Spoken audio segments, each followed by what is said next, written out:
Okay, I think we're ready to start here. Apologies that we're starting a little late. We've had some tech issues that we are ironing out, but I think we're good to go here. I want to welcome everyone and thank you for joining us today. We are working across multiple time zones, so I want to thank our speakers and the audience for taking the time to attend. Today's event is titled The Persecution of Palestinian Civil Society, Epistemic Violence, Silencing, and the Apartheid Framework. Our speakers today are the four co-authors of the monograph of the same title, which is part of the Institute for Palestine Studies Current Issues in-Depth series. The monograph is available for free and open access and can be downloaded from the front page of our website at palestine-studies.org. I want to also thank the co-publishers of this monograph, AARDi, Against Apartheid and Racial Discrimination in Israel. I also want to thank our co-sponsors for this event, the Irish Center for Human Rights. Now, our event today is scheduled for 1 hour. Each presenter will be speaking for about 10 minutes, and then we'll be taking questions from our virtual audience.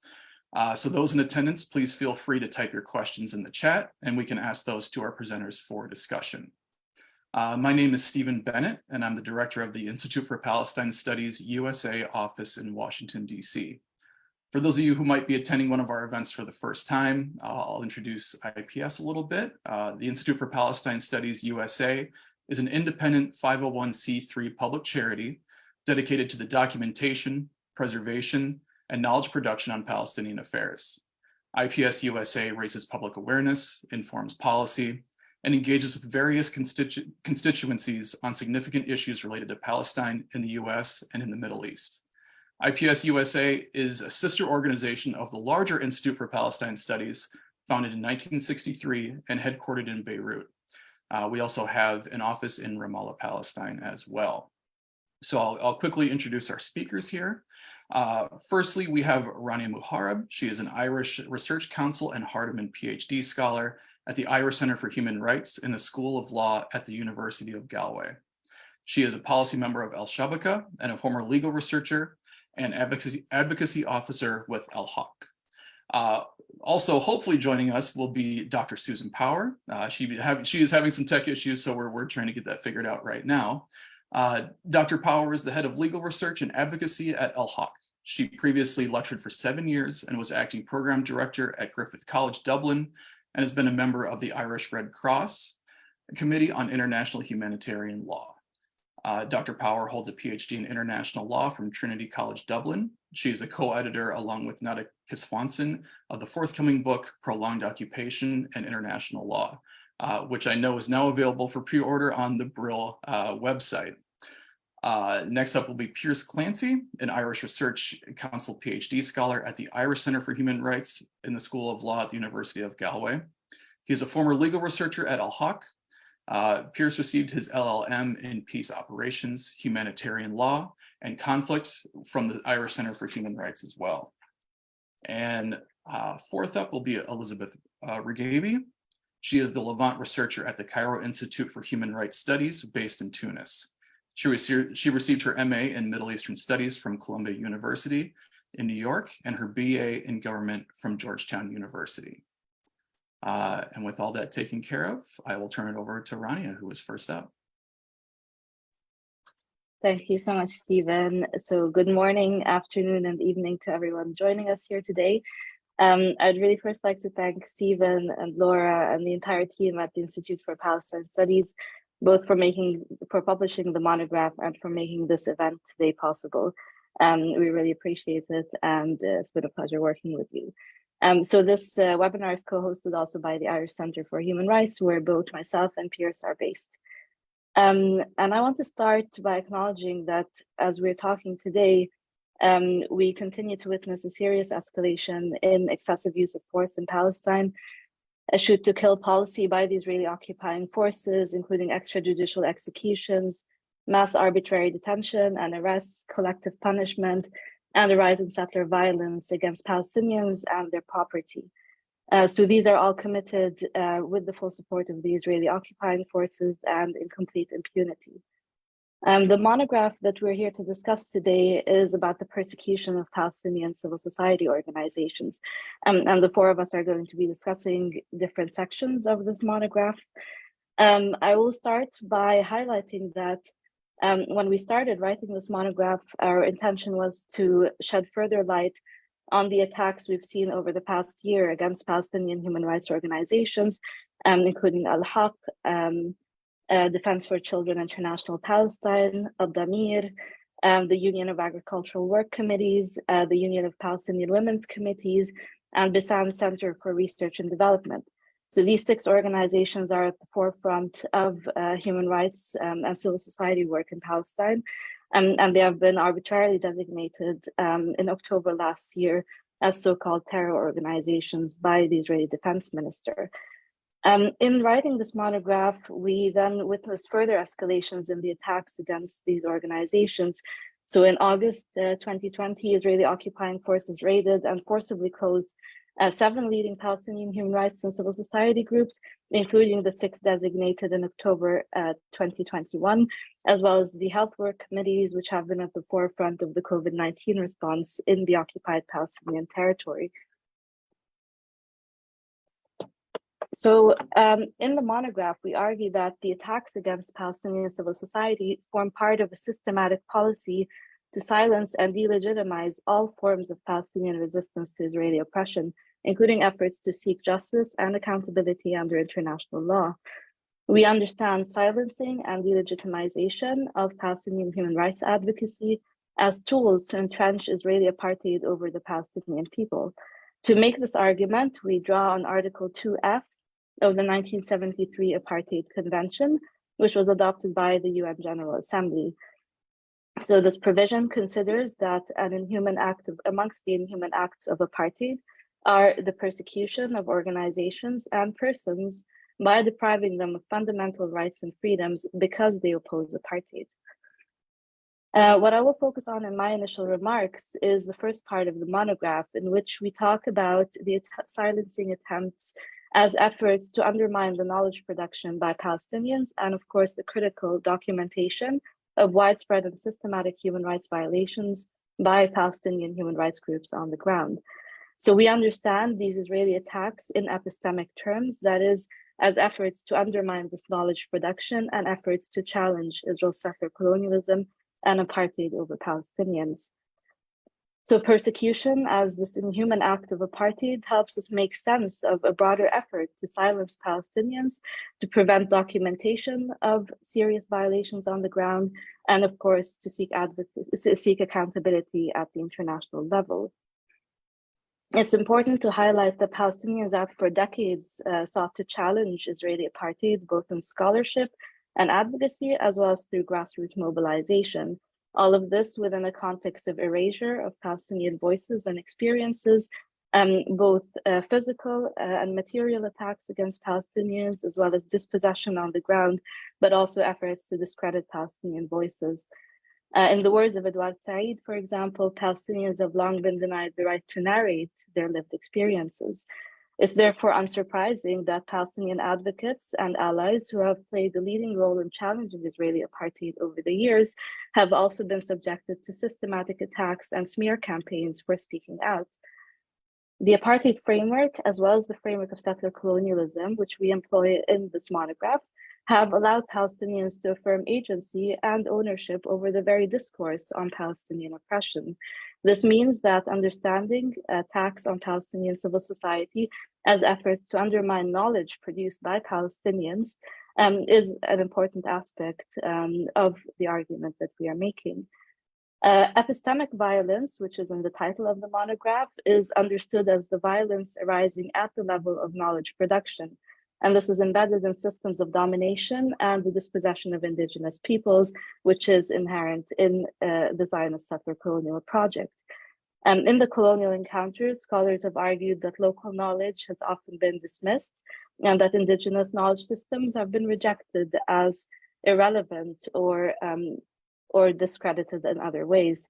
And this is pretty much the experience that Palestinians and allies have faced, including anti-apartheid activists who for decades have been silenced and delegitimized as so-called as truth tellers in their attempts to challenge Israeli oppression.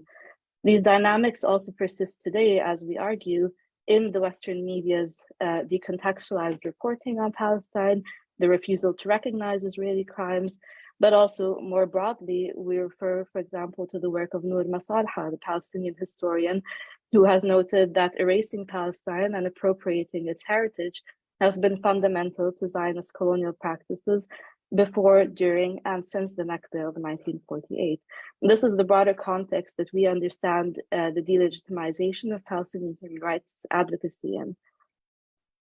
So this brings me to the question of the growing discourse around Israeli apartheid by scholars and civil society. What we observe is that the dynamics in the growing movement against Israeli apartheid reveal the same epistemic violence and erasure of Palestinians' decades-long knowledge production on the nature of the Israeli regime. So, for example, Palestinian voices have been marginalized in this discourse. We saw this, for example, in the way Israeli human rights groups' reports on Israeli apartheid were perceived and reported by the international media, for example. So these have been presented as groundbreaking, and they've often been cited in isolation from decades of scholarship by Palestinians on the question, including the work, for example, of Palestinian organizations such as Al-Haq, Badil, Adala, Ad-Damir, and many others. So together with the detailed reports published by Human Rights Watch in April 2021 and Amnesty International in February 2022, which provided further recognition of Israeli apartheid, the paper, for example, by B'Tselem, the Israeli human rights group, has often been cited in isolation from decades of scholarship on the question by Palestinians. So this has been referred to as a disappointment by Palestinian scholars, but also a reflection of the erasure at play. So the discrediting and marginalization of Palestinian voices is what we call a form of epistemic violence, and it constitutes erasure of Palestinian knowledge production on the apartheid framework. And we believe that this is an important context within which to understand the attacks on civil society organizations in Palestine. And I'll point out one final issue that we discussed before moving on to my co-authors. We also highlight that epistemic violence is central to the eliminatory logic of settler colonialism, which seeks to displace and replace indigenous peoples on the land.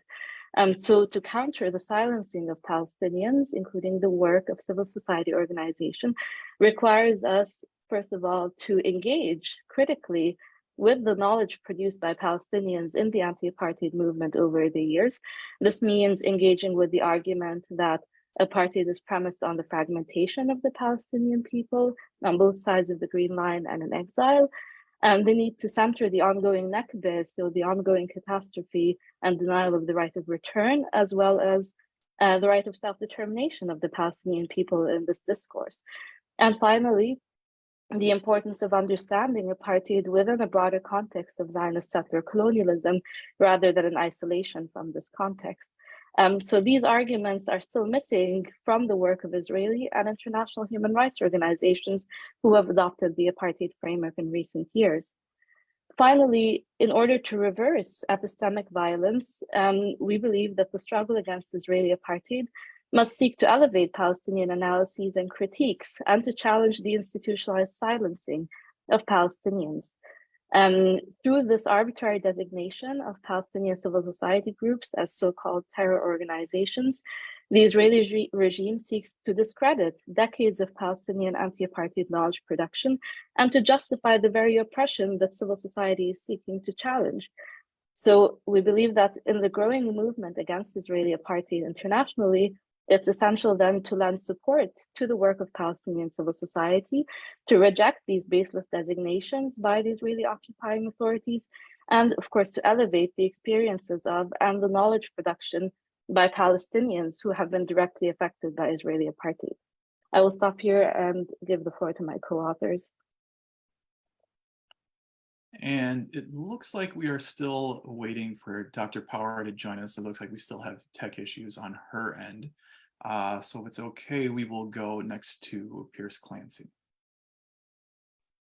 Thanks, Stephen. And thank you to all of the Institute of Palestine Studies for hosting us here, to AARDi as well, for working with us on the monograph, and of course to the Irish Centre for Human Rights, or at least mine and Rania's home institution. So now that Rania has done the job of sort of outlining the core of our analysis and why we understand what is taking place in Palestine as apartheid, settler colonialism, the next obvious question is what's to be done about that. Rania has flagged one example in the acknowledgement of Palestinian knowledge production and the sort of resistance to the epistemic violence that's being perpetuated. But another discussion that's arisen, another point that's been made, is that there might be an avenue in the sort of machinery of international criminal justice to try to resist apartheid and for Palestinians to resist apartheid. There have been numerous fronts on which work and advocacy has been done for seeking justice for Palestinian victims, but this notion of using or leveraging international criminal justice and international criminal legal mechanisms to struggle against apartheid is what I want to focus on. So as has been said by Rania, the crime of apartheid does constitute a crime against humanity in international criminal law. And that's set out in two primary instruments. First of these is the 1973 Apartheid Convention, which, as Rania said, has been adopted by the UN General Assembly. And the other instrument in question is the 1998 Rome Statute of the International Criminal Court, which established the ICC, the International Criminal Court, which is based in The Hague. Now, both of these instruments operate quite a bit differently. And importantly, both of them have fairly different definitions as to what constitutes the crime of apartheid, right? What the crime of apartheid is. The Apartheid Convention is quite a bit broader, right? And it's more extensive than the definition you would find in the Rome Statute. For example, while the Apartheid Convention does include the silencing of opposition to apartheid as a sort of constitutive or underlying act of apartheid, you won't find that in the Rome Statute. It's quite a bit narrower in terms of its scope. That said, and while they are different, both the Apartheid Convention and Rome Statute do have fairly significant similarities. One of these is that they both require there to be some kind of domination, some kind of oppression instituted by one racial group over another racial group with the specific intention of maintaining that regime or maintaining that reality, right? Across both the Apartheid Convention and the Rome Statute of the ICC, that is the sort of minimum, absolute minimum threshold. The difference comes from what those underlying acts could be, right? What individual or discrete acts can be prosecuted as part of a wider apartheid regime. The second thing to note is that the Rome Statute has a very, very specific function. And that's basically to give jurisdiction to the International Criminal Court, which is, as I said, based in The Hague. What this means is that the ICC, at least directly, can only operate off the narrower definition, the narrower provisions that you find in the text of the Rome Statute, meaning that, for example, the silencing of opposition cannot directly be prosecuted by the court. It has to limit itself to that narrower definition and to the underlying criminal acts that you can find in that definition, including, for example, murder, forcible transfer, torture, etc., so on, right? Now, there are sort of creative legal ways which, in theory, the court could read factors such as the silencing of opposition to apartheid into its somewhat narrower definition, but it's very much unclear as to whether the court would take that step, even whether the prosecutor, the Office of the Prosecutor of the ICC might take that step. So we'll leave that to one side for a minute. Looking at the Apartheid Convention, then, as I said, it's quite a bit wider. It's quite a bit more extensive. It gives sort of a broader image as to what may constitute apartheid. And it hinges its enforcement on the thing that we call universal jurisdiction, principle of universal jurisdiction, meaning that so far as international law is concerned, any state which is party to the convention can prosecute those responsible for the crime of apartheid in its own domestic courts. For example, in the United States. Under the principle of universal jurisdiction, in theory, there's no issue with that. Now, the issue, as you might imagine with universal jurisdiction, is that it requires a considerable amount of political will on the part of the prosecuting state. Political will which has, as of yet and in general, not materialized. Now, that's not to say that it will not or could not materialize in the future, but looking at the sort of political and legal landscape as it exists right now across the world, it doesn't seem like it's quite there yet. So that's universal jurisdiction. what about the ICC? So the International Criminal Court, as I'm sure we all know, does have an open criminal investigation into international crimes committed within the territory of the state of Israel, or the state of Palestine, excuse me. And it has, by that fact, territorial jurisdiction over the occupied Palestinian territory, meaning the West Bank, East Jerusalem, and the Gaza Strip, right? That is the extent of its territorial jurisdiction. It also has, by virtue of that, subject matter jurisdiction over any war crimes, crimes against humanity, or crimes of genocide that have taken place within that territorial unit. The ICC does not have jurisdiction on the other side of the Green Line, i.e. in the territory that's internationally recognized as belonging to the state of Israel, meaning that whatever constitutive acts of apartheid take place within that territory, it's sort of excluded from the attention of the ICC, meaning that the ICC is inherently of very, very limited value to, for example, Palestinian citizens of Israel, right? It can't really do a huge amount for them. That's one limitation, right? Another limitation is that Israel has categorically refused to engage with the court in any way, including by denying access to ICC personnel, just as it has done and continues to do with successive UN special rapporteurs on Palestine, with the various UN commissions of inquiry and fact-finding missions, and of course, the current ongoing open-ended commission of inquiry. That's another limitation.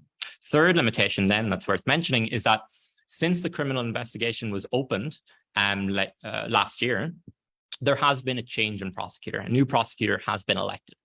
The investigation and the work that was put into opening that investigation before a pretrial chamber was done by the previous prosecutor, Fatou Bensouda. The new prosecutor, Karim Khan, hasn't really addressed the Palestine situation much at all. He hasn't made any public statements on the matter, and it's very much unclear as to where his sort of personal positions are on Palestine, and by virtue of that, what the current Office of the Prosecutor's positions are on the situation in Palestine.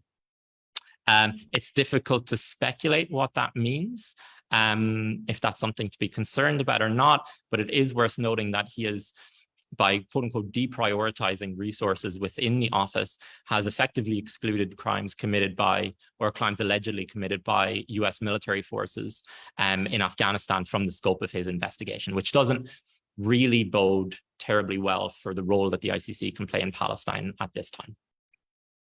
So with this sort of uncertainty, with the new prosecutor and the inherent logistical issues in the situation of Palestine, as long as the sort of more legalistic jurisdictional issues at play, this does mean that there are very real reasons, in my view, to be seriously skeptical as to what the ICC in a purely legalistic approach can achieve in Palestine in isolation. That said, there is still value, we believe, in making that very legalistic charge of apartheid. This is what Nora Erakat and John Reynolds talk about in a piece that we cite in the monograph. They say that, quote, the very fact of Palestinians submitting this claim of apartheid to an international tribunal can make its own tactical contribution to anti-colonial strategy, end quote, right? Now, the fruits of that strategy, right, the outcome, it seems very clear to me, will not be borne out in a courtroom, right? That's not really where the main battleground, I think, is. However, these efforts can contribute and can bolster other efforts, both on the ground in Palestine, amongst Palestinian refugees and either right of return, wherever they might be, and internationally, including at the United Nations. So with that, I'll stop, saying that we're cautiously optimistic about what international law and international criminal justice can do in and for Palestine, but we're very much cognizant of the fact that the international criminal law approach and international criminal justice generally is just one part of a larger whole in this struggle to dismantle Israel's settler colonial and apartheid regime. And I'll thank everyone again for having us and hand it back to Stephen. Thank you. Great. Thank you for that, Pierce. And next we will turn to Elizabeth Regaby for her contribution.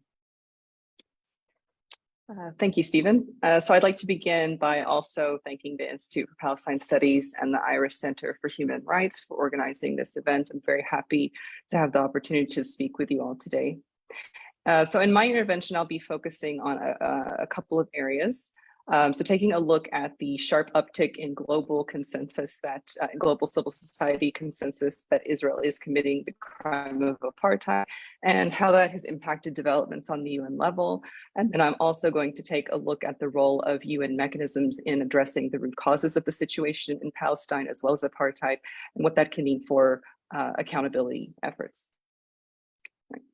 So I'll begin by taking a look at the ongoing mobilization efforts of civil society and how that has translated into mounting recognition of Israeli apartheid, specifically on the UN level.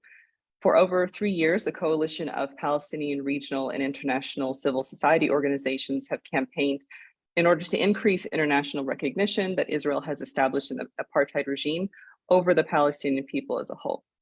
And this is being done with the eye towards building ultimately the sufficient political will to see effective measures to be undertaken in order to bring Israeli apartheid to an end. But I do think it's important to note that the developments that we've been seeing in the last few years and these mobilization efforts today have been made possible due to the decades of work by Palestinian scholars, activists, and civil society on apartheid that have paved the way for everything that we're seeing today. On the UN level, there have been some significant developments in recent years. So I'm going to highlight just a few examples. There certainly are more, but I'm just going to focus in on some of the ones that I think are critical. In 2017, the UN Economic and Social Commission for Western Asia, known as ESQA for short, published a comprehensive report titled Israeli Practices Towards the Palestinian People and the Question of Apartheid. Now, this report found that Israel had established an apartheid regime over the Palestinian people as a whole and utilizes strategic fragmentation in order to divide the Palestinian people into different legal and geographic domains as a main tool to ensure the continued maintenance of this regime. Unfortunately, the report was ultimately removed from the UN website shortly after its publication by the Secretary General as a result of political pressure. So despite these efforts by Israel and its allies in 2017 to silence any kind of debate about apartheid on the UN level, recognition has continued to grow within the UN system.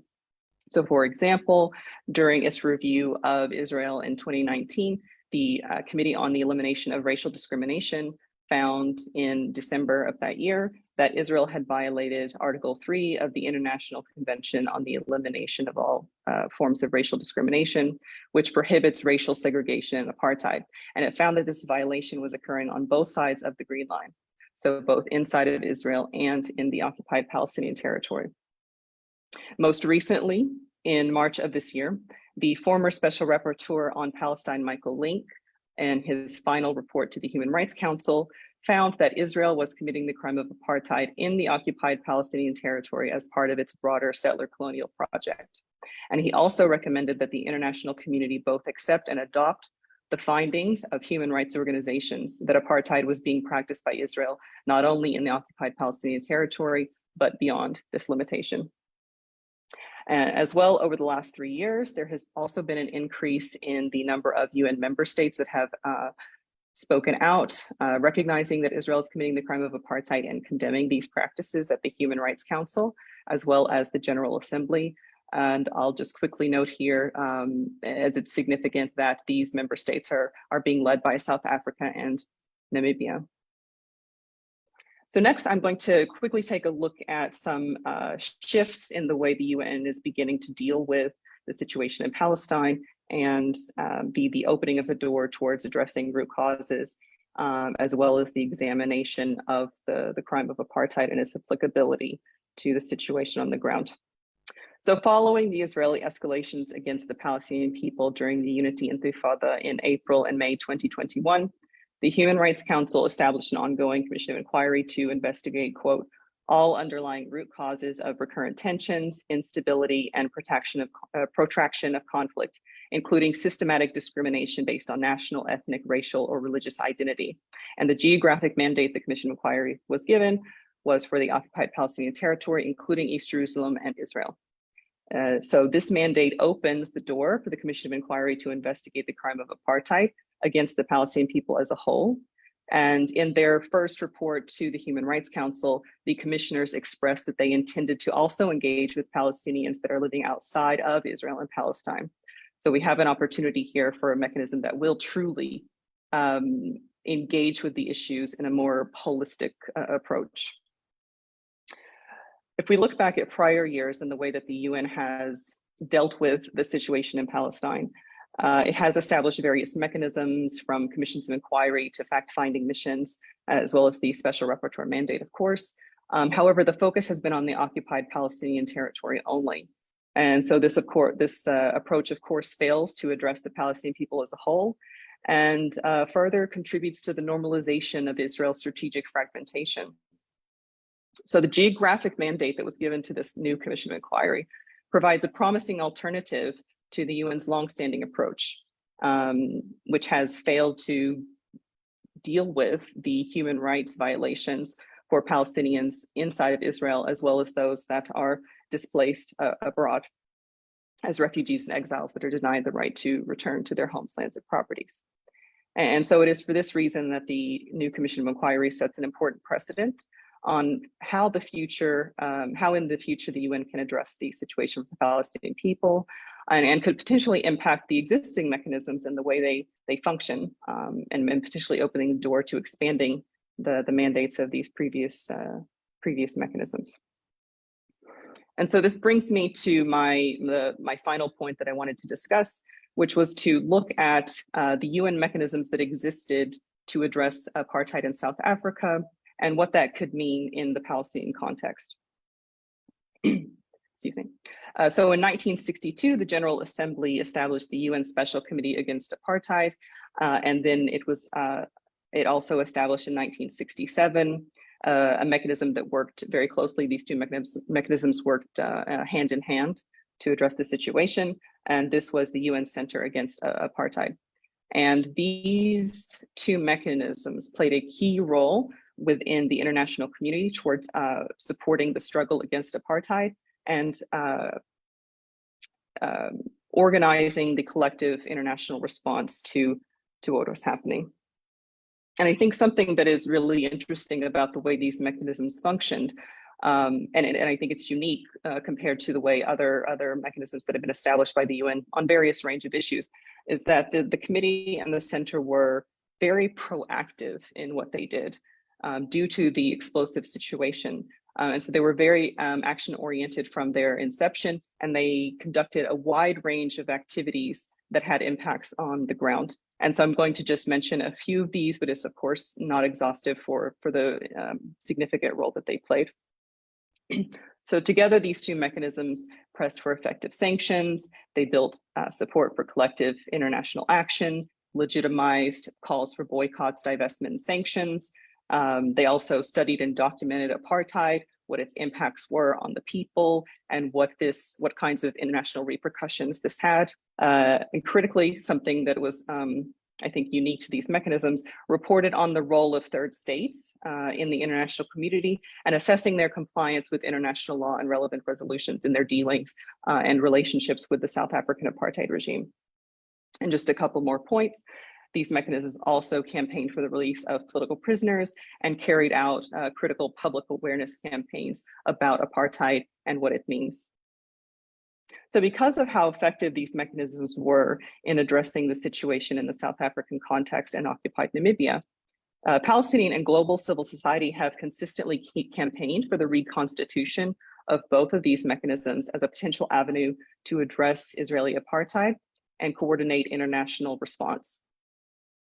And I think it's interesting that these calls have been endorsed or echoed by the foreign ministers of both South Africa and Namibia, but also by former Special Rapporteur on Palestine, Michael Link, in his report on apartheid.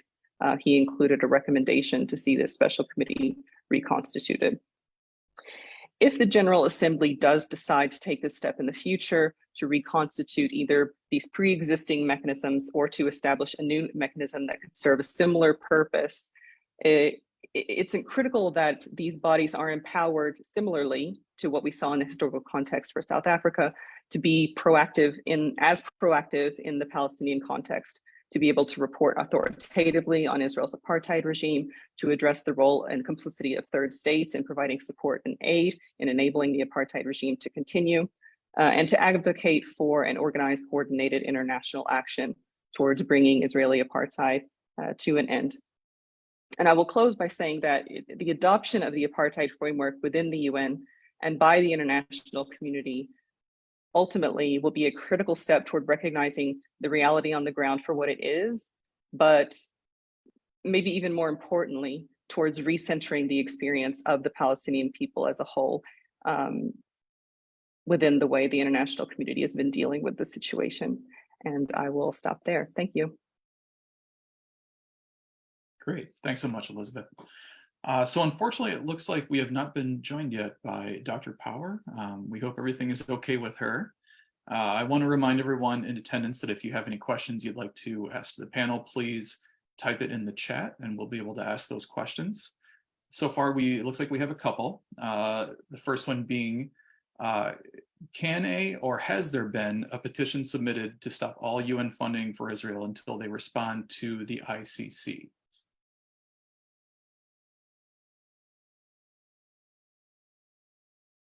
Could you repeat that question, Stephen? Sorry. Yeah, so the question is, can or has there been a petition submitted to stop all UN funding for Israel until they respond to the ICC?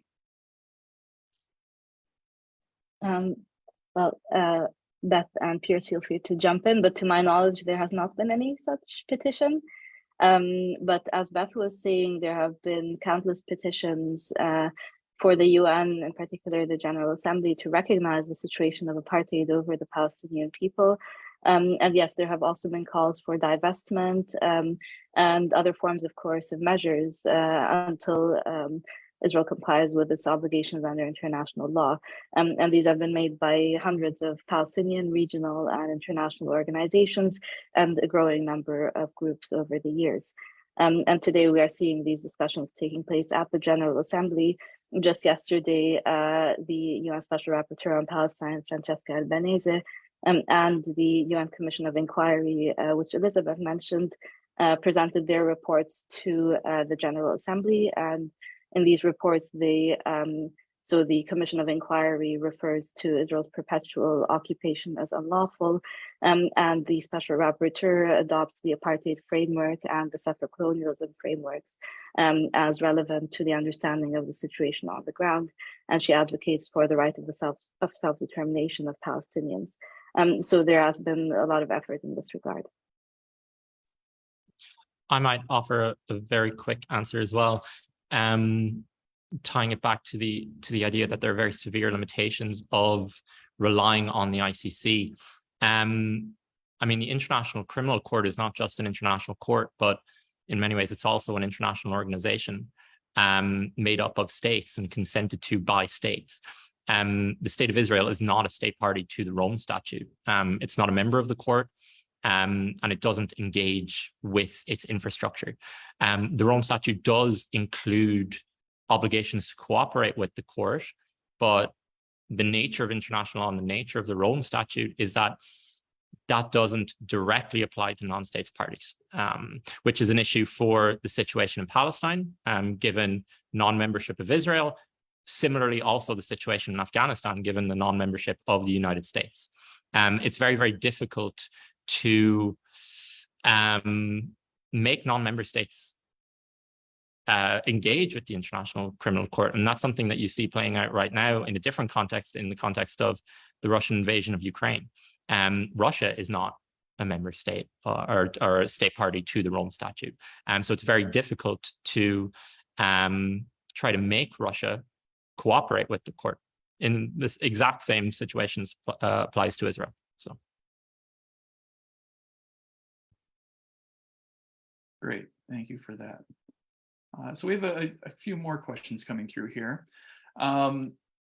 One, and Rana, you had mentioned this a second ago. What possible impact can the recent and powerful statements by Francesca Albanese, the newly appointed rapporteur to the UN on Palestine, hope to have on the situation. And I want to note, if everyone in attendance here, if you haven't seen her recent statements, I definitely suggest that you watch that. It was very powerful. Absolutely. I'll say very briefly that Francesca Albanese has put forward a really powerful first report on the right of self-determination, and she calls for a paradigm shift when it comes to addressing the situation in Palestine, which really I think civil society has also been calling for in urging recognition of the root causes, those of apartheid and settler colonialism. And it's really, of course, powerful to see that she has followed on from her predecessor, Professor Michael Link, in using the apartheid language, but she also really pushes forward the settler colonialism analysis, comparing the situation in Palestine to other settler colonies and the struggle for decolonization of the third world. So this is really very powerful, and I think that it provides important contributions to the ongoing discourse in relation to Palestine. And we hope that her report is going to be engaged with, and that the recommendations are going to be implemented.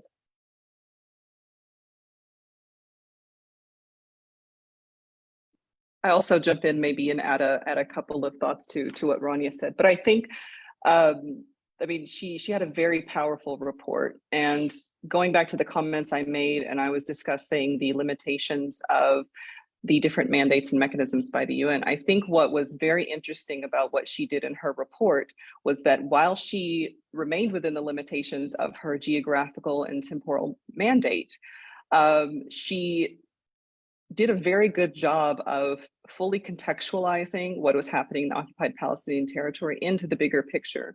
And she made very clear in the introduction about how you cannot assess the situation in a vacuum. You have to look at the history, you have to look at the events that preceded the occupation, and it has to be connected to the bigger picture.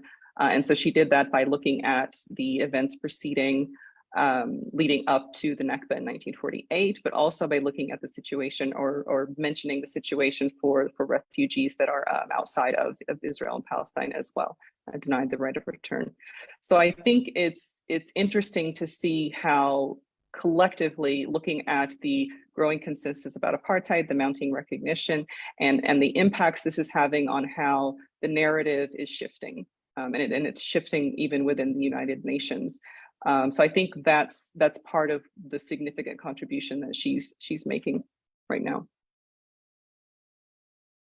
Great. Another question we had come in here, is it possible for Palestinians to use R2P, responsibility to protect? Does that seem like a possibility?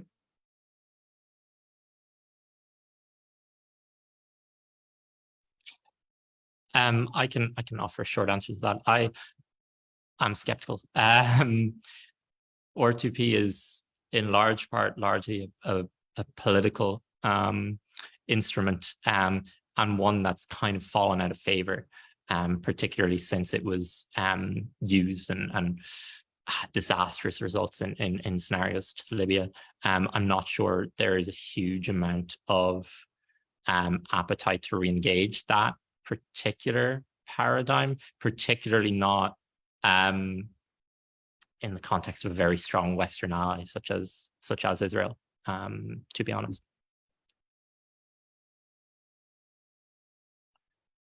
One question I had, it looks like we've got some more questions coming in here too that we'll get to. Something that I was curious about in rereading this monograph again. If I remember the number, I think there was a 13-month funding freeze by the European Commission for these organizations. I'm curious, did the work of Al-Haq and PCHR and others continue to reduce capacity? What was the actual effect of this funding freeze? I have to think that it created some kind of internal crisis for these organizations. Thanks so much, Stephen. I can jump in on that point. So just to note, for those who haven't read the monograph yet, Stephen is referring to a 13-month funding freeze that the European Commission had imposed in suspending its project funding to Al-Haq and the Palestinian Center for Human Rights, noting that the Palestinian Center for Human Rights is not one of the targeted organizations from the October 2021 designation. So in June 2022, this funding freeze was actually reversed. And the European Commission said it had lifted it unconditionally and with immediate effect, and that it had found no suspicions of irregularities and or fraud. And I think we have Susan Power, who unfortunately had some technical difficulties, but has joined us now, and she might be able to speak to this more. But we recently had Shawan Jabarin, director of Al-Haq, who joined us in Galway for a lunchtime seminar, and he spoke about the continued dedication of Al-Haq to human rights work in Palestine, and also said that the organization had faced no further funding freezes from donors, and that they continue to receive support for their work. And maybe Susan can jump in on that point. Hi, Susan. Hi, how are you? Yeah, thanks very much. Actually, we've been overwhelmed with the support from the international community and from our donors in particular. And some donors have increased their donor funding to the organization. So we've really been buoyed up by this support. And in terms of the ongoing situation, like there are issues which face us down the line. So at the moment, we are able to receive funds into the organization through the banking system, but we anticipate that at some point the banking system in Israel is going to be shut down to us, and we won't be able to receive the funding through the Israeli banks. That hasn't happened yet. But we understand, or we anticipate that it's a matter of time, and that the decision on that is more political. Legally, once the organizations are designated under the counterterrorism organization and our legislation, and once that becomes permanent, and the designation is permanent, as it did do back in August, then we can potentially see the banks could have shut down to us immediately. So the fact that they didn't is a political decision, and we do think that something will happen down the line. It's enough for it to have a chilling effect on the way we plan our work, but other than that, our resolve and our determination is very strong to continue. Great, thank you, Dr. Power. We're glad you could join us. Looks like we had some technical issues that we were dealing with, so it's great to see you. We did. And so there was a recent update that, you know, while on the European side of things, they've largely rejected these claims of these organizations being connected to terrorism. And you know, really by the commonly accepted definition of the term, nothing in these designation orders really seems to come close to, you know, these being connected to any kind of terrorist activity or anything like that. You know, the accusations themselves, if you really look at the text, they almost read as absurd. It's almost as if they undermine the claims that they're trying to make themselves. But I know that while the European side has rejected these things, that the US side now every few months is getting updates from Israeli authorities on new evidence and things like that. And much of that evidence has been kept secret under Israeli law. Do we have any idea what this, you know, secret evidence might be, what this new information they're trying to present to the US is, and if it's having any effect on US officials? I can speak to this a little bit. And first off, although the European states as well they came out with a very strong statement, you know, of support that the claims of terrorism had not been substantiated, and that the evidence that Israel had provided had not been substantiated. There still was that opening kind of condition that if there was evidence that could be substantiated, there could be potentially actions taken. And this is very damaging from the EU states as well. And it's something we would have expected to see an outright, complete and utter closed shop condemnation of the designations. And we haven't got what we wanted in that respect. But what we have is very good, and we do appreciate the support, but it really isn't enough. And it has green lighted the way for Israel to continue on with persecuting our organizations. And we saw this as well in relation to the United States, like even before the raids on our organizations, a few days before this, Israel made promises to the United States that more evidence would be forthcoming, and then afterwards proceeded to raid the organizations. And this shows that once Israel is given an open door, like the net result of that are attacks on the organizations and potentially as well arrests of individual members. We did see the type of tactics, I don't know if this has been spoken to already, but with the health workers committees who aren't a designated terror organization, but they have similarly been designated as an unlawful association under military order. And we saw 2 of the members of their organization, 2 accountants who were interrogated and subjected to acts amounting to inhuman and degrading treatment and potentially acts of torture. And all of this was to obtain so-called evidence for the 74-page dossier, which Israel paraded around last May of 2021. So these are the types of, this is the result, and this is the net effect of opening the door to Israel to try and fabricate more evidence. It's problematic in terms of the United States that there is this channel open, but I would also say that this channel isn't exactly closed in Europe either. It's not like we have completely moved on from this in Europe, and it's incredibly alarming. It sends a very dangerous signal to Israel that it has a green light to rampage around the West Bank and persecute and terrorize individuals and organizations, and to raid the organizations. In terms of the level of the climate of fear that this perpetrates, there's like one organization that hasn't reopened its doors yet because of fear of raids and attacks on the organization, and those members are still working from home. So it does create a really grave and serious climate of terror and panic. Thank you for that. And it looks like we have, this is a good question here as well. There have been instances of Israel almost casually admitting to apartheid practices to essentially uphold the nature of the state. Is it possible for such an admission to be used in the context of prosecution in the ICC? I can speak to that, and I would say yes. So if you look at the way that the crime of apartheid is constructed in the Rome Statute, there's a sort of contextual element to that, which is that a institutionalized regime of racial domination and oppression exists in the first part. And then there's also a requirement for a specific intention to maintain that regime, that reality. If the Ministry for Foreign Affairs or the Department of Foreign Affairs of Israel is sending out tweets essentially confirming that, then I don't see any reason why that cannot be baked into a legal argument saying that the state of Israel has constructed this regime, it's aware of the existence of a regime, it's done it intentionally, and it intends to keep the situation as is. Similarly, statements by public officials, there have been very, very striking statements put out by ministers for foreign affairs, ministers for strategic affairs, ministers of justice, so on and so forth, as well as senior members of the military hierarchy.